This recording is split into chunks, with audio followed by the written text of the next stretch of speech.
क्या आपने कभी किसी अपने को खोया है? क्या कभी आपने किसी कब्रिस्तान में खड़े होकर सोचा है, क्या मृत्यु ही सब कुछ समाप्त कर देती है?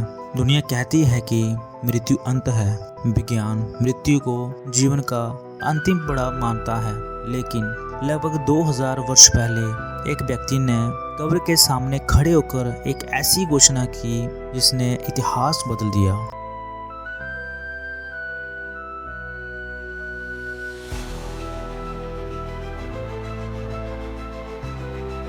सबको जय मसीह की। तो स्वागत है आपका एक बार फिर से देवराम मिनिस्ट्री जीवन की रोटी चैनल में। क्या आपने कभी किसी अपने को खोया है? क्या कभी आपने किसी कब्रिस्तान में खड़े होकर सोचा है, क्या मृत्यु ही सब कुछ समाप्त कर देती है? दुनिया कहती है कि मृत्यु अंत है। विज्ञान मृत्यु को जीवन का अंतिम पड़ाव मानता है, लेकिन लगभग 2000 वर्ष पहले एक व्यक्ति ने कब्र के सामने खड़े होकर एक ऐसी घोषणा की जिसने इतिहास बदल दिया। उन्होंने कहा, मैं पुनरुत्थान और जीवन हूँ। जो मुझ पर विश्वास करता है वे यदि मर भी जाए तो भी जीवित रहेगा। हालेलुया। ये केवल एक संतावना देने वाला वचन नहीं था, ये मृत्यु को दी हुई चेतावनी थी। आज हम इसी अद्भुत घोषणा का गहराई से अध्ययन करेंगे। हम जानेंगे कि यीशु ने ये बात कब कही, क्यों कही, इसका हमारे जीवन से क्या संबंध है और कैसे ये वचन आज भी करोड़ों लोगों के जीवन में आशा लेकर आता है। तो अंत तक हमारे साथ बने रहिए, क्योंकि हो सकता है कि आज परमेश्वर इसी वचन के द्वारा आपके जीवन से बात करना चाहते हों। तो आइए पहले इस महान वचन को पढ़ते हैं।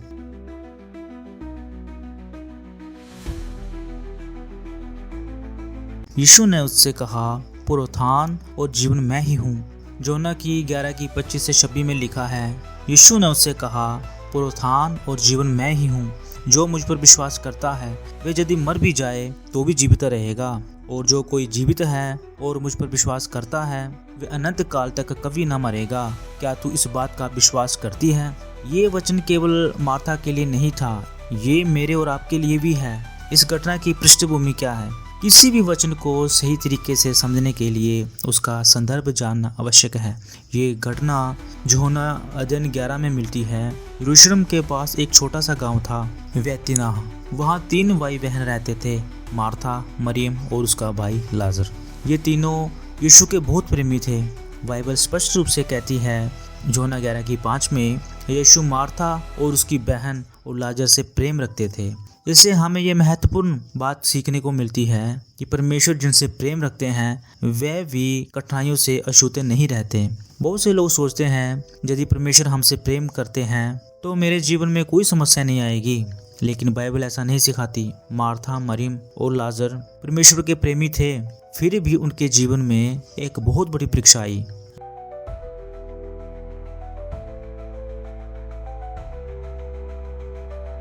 लाजर की बीमारी। एक दिन लाजर गंभीर रूप से बीमार पड़ गया। उस समय चिकित्सा की सुविधाएं बहुत सीमित थी। मार्था और मरियम जानती थी कि यदि कोई उनके भाई को बचा सकता है तो वह केवल यीशु है। उन्होंने तुरंत संदेश भेजा यूहन्ना की 11:2 में, हे प्रभु, जिससे तू प्रेम रखता है वे बीमार है। उन्होंने ये नहीं कहा कि आकर उसे चंगा कर, उन्होंने केवल अपनी समस्या यीशु के सामने रख दी। यही विश्वास की पहचान है। यहाँ विश्वास परमेश्वर को आदेश नहीं देता, बल्कि अपनी परिस्थिति उनके हाथों में छोड़ देता है। लेकिन यीशु तुरंत नहीं आए। अब कहानी का सबसे आश्चर्यजनक भाग शुरू होता है। जब यीशु ने ये समाचार सुना तो वह क्या तुरंत बैतनिय्याह के लिए निकल पड़े? नहीं। बाइबल कहती है यूहन्ना की 11:6 में, यहाँ वे थे, वही 2 दिन और ठहरे रहे। सोचिए, जिनसे यीशु प्रेम रखते थे उनके बुलाने पर भी वे 2 दिन तक नहीं आए। ऐसा क्यों? क्या यीशु को प्रेम नहीं था? क्या उन्होंने संदेश को अनदेखा कर दिया? बिल्कुल नहीं।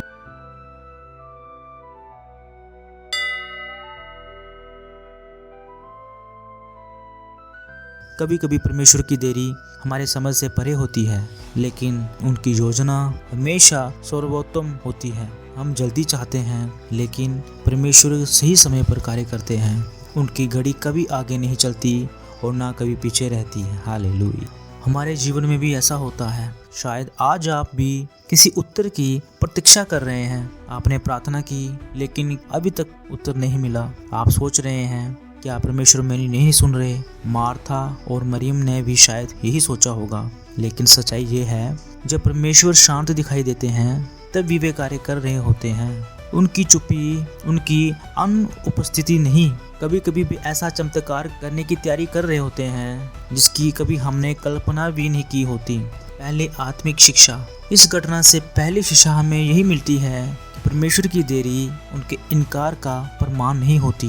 यदि उत्तर अभी तक नहीं मिला तो इसका अर्थ ये नहीं कि परमेश्वर ने आपको छोड़ दिया है। हो सकता है वे आपके लिए कुछ और भी महान तैयार कर रहे हों।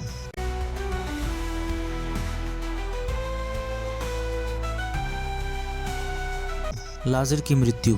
जब तक यीशु बैतनिय्याह पहुंचे तब तक बहुत देर हो चुकी थी। लाजर की मृत्यु हो चुकी थी। इतना ही नहीं, उसे कब्र में रखे हुए 4 दिन बीत चुके थे। योना की 11:17 में लिखा है, जब यीशु पहुंचे तो उन्होंने पाया कि उसे कब्र में रखे हुए 4 दिन हो चुके हैं। 4 दिन, ये केवल एक संख्या नहीं थी, ये पूरी घटना को और भी असंभव बना देती है। उस समय यहूदी समाज में धारणा थी कि मृत्यु के बाद कुछ समय तक आशा हो सकती है, लेकिन 4 दिन के बाद शरीर में सड़न शुरू हो जाती थी और लौटने की कोई भी मानवीय आशा नहीं रहती थी। जानी मानव दृष्टि से अब सब कुछ समाप्त हो चुका था, लेकिन यह मनुष्य कहता है अब नहीं हो सकता। वही परमेश्वर अपनी समर्थ प्रकट करते हैं।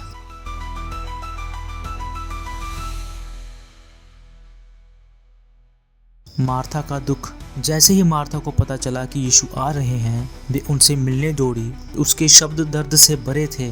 उसने कहा योना की 11:21 में, हे प्रभु, यदि तू जहाँ होता तो मेरा भाई ना मरता। ये शिकायत कम और विश्वास अधिक था।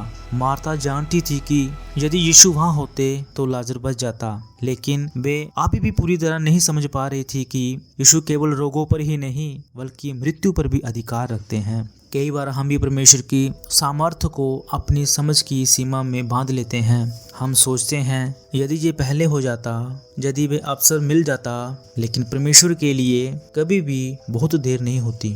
यीशु का आशा से भरा उत्तर। यीशु ने मार्था की ओर देखकर कहा, योना की 11:23 में, तेरा भाई फिर जी उठेगा। मार्था ने उत्तर दिया, मैं जानती हूँ कि अंतिम दिन पुनरुत्थान में वे फिर जी उठेगा।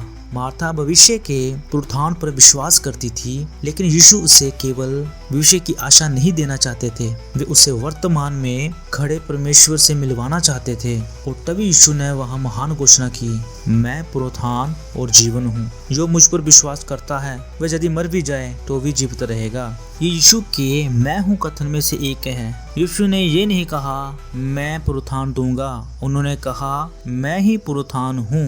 उन्होंने ये भी नहीं कहा मैं जीवन देने वालों में से एक हूँ, उन्होंने कहा मैं ही जीवन हूँ। इसका अर्थ है कि पुनरुत्थान और जीवन किसी स्थान, वस्तु में नहीं बल्कि स्वयं यीशु मसीह में है। यहाँ यीशु है वहाँ आशा है, वहाँ नया जीवन है। यहाँ यीशु है वहाँ मृत्यु अंतिम शब्द नहीं बोल सकती। जो मुझ पर विश्वास करता है। अब इस वचन के अगले भाग पर ध्यान दीजिए, जो मुझ पर विश्वास करता है। यहाँ यीशु किसी विशेष जाति, भाषा, देश या वर्ग की बात नहीं कर रहे। उन्होंने एक ही शर्त रखी, विश्वास। बाइबल में उद्धार का आधार हमारे अच्छे कर्म नहीं बल्कि मसीह पर विश्वास है। विश्वास का अर्थ केवल ये मान लेना नहीं कि यीशु अस्तित्व में थे। सच्चा विश्वास है अपने जीवन को उनके हाथों में सौंप देना, उनके वचनों पर भरोसा रखना, कठिन परिस्थितियों में भी उनके साथ बने रहना। यीशु आगे कहते हैं, वे यदि मर भी जाए तो भी जीवित रहेगा। इसका अर्थ ये नहीं कि हर विश्वासी शारीरिक रूप से कभी नहीं मरेगा।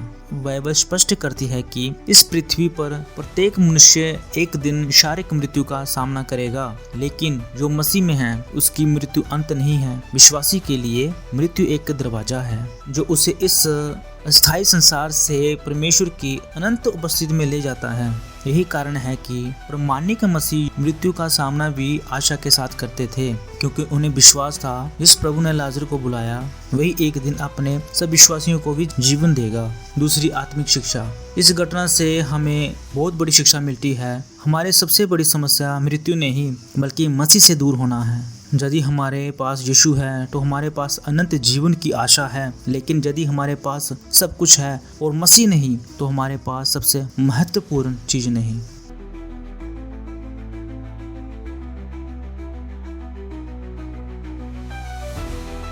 यीशु क्यों रोए? जब यीशु लाजर की कब्र के पास पहुंचे, उन्होंने मरियम को रोते हुए देखा। उनके पास आए और लोग भी विलाप कर रहे थे। ये दृश्य देखकर बाइबल कहती है योना की 11:35 में यीशु रो पड़े।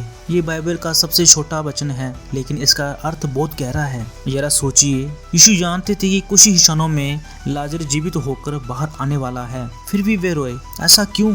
क्या इसलिए कि उनके पास कोई समर्थन नहीं था? बल्कि नहीं, यीशु इसलिए रोए क्योंकि उन्होंने मनुष्य के दुख को महसूस किया था। उन्होंने देखा कि पाप ने संसार में कैसी पीड़ा, आंसू और मृत्यु ला दी है। ये हमें सिखाता है कि हमारा प्रभु केवल सामर्थी नहीं बल्कि दयालु भी है। जब हम रोते हैं तब वे भी हमारे दर्द को समझते हैं। परमेश्वर हमारे आंसुओं से अनजान नहीं। यीशु कब्र के सामने खड़े हुए और कहा, पत्थर हटा दो। योना की 11:39 में कहा, पत्थर हटा दो। मार्था ने तुरंत कहा, प्रभु 4 दिन हो चुके हैं, अब तो दुर्गंध आने लगी होगी। देखिए, मनुष्य परिस्थिति देखता है लेकिन परमेश्वर अपनी सामर्थ्य दिखाते हैं। हम अक्सर कहते हैं अब बहुत देर हो चुकी, लेकिन प्रभु कहते हैं मेरे लिए अभी भी समय है। आज भी कई लोगों के जीवन में ऐसे पत्थर हैं, निराशा का पत्थर, पाप का पत्थर, डर का पत्थर, टूटे रिश्तों का पत्थर, असफलता का पत्थर। लेकिन जब यीशु जीवन देते हैं तो सबसे पहले वे उन पत्थरों को हटाना चाहते हैं जो हमें उनसे दूर रखते हैं। हालेलुया।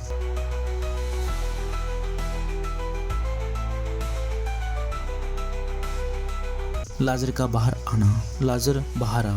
इसके बाद यीशु ने ऊंचे स्वर में पुकार कर कहा, योना की 11:43 में लाजर बाहर आ। और बाइबल कहती है योना की 44 में जो मर गया था वो बाहर निकल आया। क्या अद्भुत दृश्य रहा होगा। 4 दिन से बंद कब्र, हजारों लोगों की भीड़ और अचानक लाजर जीवित होकर बाहर आता है। ये केवल एक चमत्कार नहीं था, ये घोषणा थी कि मृत्यु का अंतिम अधिकार यीशु के पास है। हालेलुया। कई बाइबल शिक्षक एक सुंदर बात बताते हैं, यदि यीशु केवल इतना कहते बाहर आ तो शायद सभी कब्रें खुल जाती, लेकिन उन्होंने विशेष रूप से कहा लाजर बाहर आ, क्योंकि उनकी आवाज जीवन देने वाली आवाज है। हालेलुया। आज हमारे लिए इसका क्या अर्थ है? हो सकता है आज हम शारीरिक रूप से जीवित हों, लेकिन आत्मिक रूप से बहुत से लोग मृत अवस्था में जी रहे हैं, पाप में, निराशा में, अपराध बोध में, भय में, परमेश्वर से दूर। यही कारण है कि यीशु आज भी पुकार रहे हैं, बाहर आओ। यदि कोई व्यक्ति मसीह के पास आता है तो वे नया जीवन पाता है। आमीन। 2 कुरिन्थियों की 5-17 में लिखा है, यदि कोई मसीह में है तो वे नई सृष्टि है, पुरानी बातें बीत गई, देखो सब कुछ नया हो गया। हालेलुया।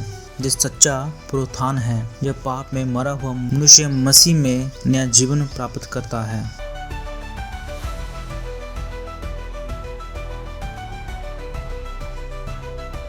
इस घटना से 5 महत्वपूर्ण शिक्षाएं। पहली शिक्षा, परमेश्वर की देरी, उनका इनकार नहीं। दूसरी शिक्षा, यीशु केवल चमत्कार करने वाले नहीं बल्कि जीवन के स्रोत हैं। तीसरी शिक्षा, विश्वास परिस्थिति से बड़ा है। चौथी शिक्षा, मृत्यु अंतिम शब्द नहीं, अंतिम शब्द यीशु का है।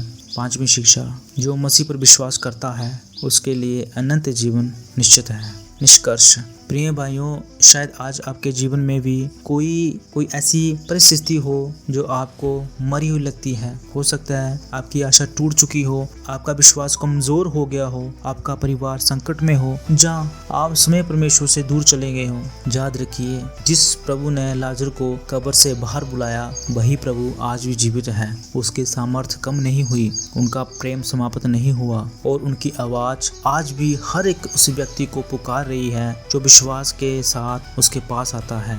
यही कारण है कि यीशु ने कहा, मैं पुनरुत्थान और जीवन हूँ, जो मुझ पर विश्वास करता है वह यदि मर भी जाए तो भी जीवित रहेगा। आमीन। आइए प्रार्थना करें। हे स्वर्गीय पिता, हम आपका धन्यवाद करते हैं कि आपने अपने पुत्र यीशु मसीह के द्वारा हमें अनंत जीवन की आशा दी। यीशु केवल पुनरुत्थान देने वाले नहीं बल्कि स्वयं पुनरुत्थान और जीवन है। यदि हमारे जीवन में कोई ऐसा क्षेत्र है जो निराशा, भय, जो आत्मिक मृत्यु से भरा हुआ है, तो अपने समर्थ से उसे नया जीवन दीजिए। हमारे विश्वास को दृढ़ कीजिए ताकि हम हर परिस्थिति में आप पर भरोसा रखें। हमें ऐसा जीवन जीने में सहायता दीजिए जो आपकी महिमा करे। ये प्रार्थना हम अपने उद्धारकर्ता प्रभु यीशु मसीह के नाम में मांगते हैं। आमीन। यदि इस अध्ययन ने आपके विश्वास को मजबूत किया है तो वीडियो को लाइक करें, अपने परिवार और मित्रों के साथ साझा करें और हमारे चैनल देवराम मिनिस्ट्री को सब्सक्राइब करें। परमेश्वर आपको आशीष दे। आमीन।